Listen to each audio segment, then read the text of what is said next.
ठाकुर जी उठे, पलना से जैसे ही उठे, जोरते अपनी आंख मीड़ी, सो जगन्नाथ भगवान की तरह पूरा काजर फैल गो ठाकुर जी को। घुंघराले केश नेक बिखर रहे हैं, मोर पुच्छ अपने शीश पर धारण कर रखा है। सुबह उठते ही बालक को कोई नहीं चाहिए, अपनी मैया चाहिए। मैया कहाँ है? मैया पास जाऊंगो, मैया पास जाऊंगो। यशोदा मैया दही बिलो रही है। ठाकुर जी गए और ऐसे दही बिलोती भाई यशोदा मैया के दोनों भुजान के नीचे से भीतर आए और सामने आके मैया के आगे खड़े हो गए। आंखन को काजर फैल गए है, सो के उठे, आंख भी खुले ही नहीं रही है, केश पूरे घुंघराले मुख पर आ रहे हैं ठाकुर जी के। और मैया से कह रहे, मैया जे बता, तो को दूध ज्यादा प्यारो है कि तेरो पूत प्यारो है, बता।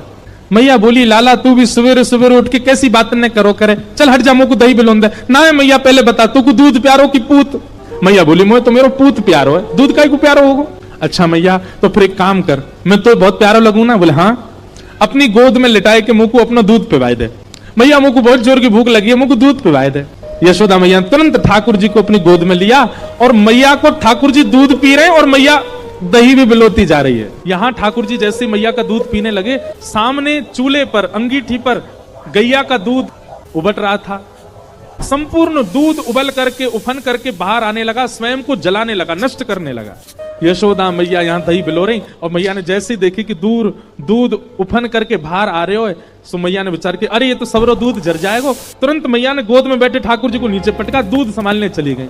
ठाकुर जी खड़े हो गए। अब भाई मैंने पूछी तो को दूध प्यारो कि पूत? तो बोली पूत प्यारो। और बाद दूध के पास भाज गई मैया।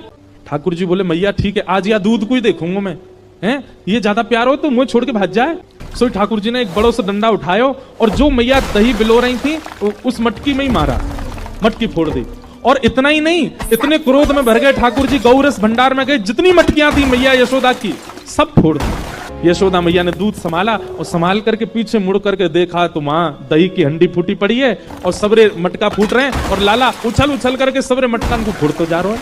यशोदा मैया बोली, लाला बिगड़ गए हो, आज मैंने लाला को यदि दंड नहीं दियो तो बहुत बिगड़ जाएगा। यशोदा मैया ने तुरंत अपना पल्लू खोस करके और एक छड़ी उठाई, बोले रुक जा दारी के तो बताऊं मैं।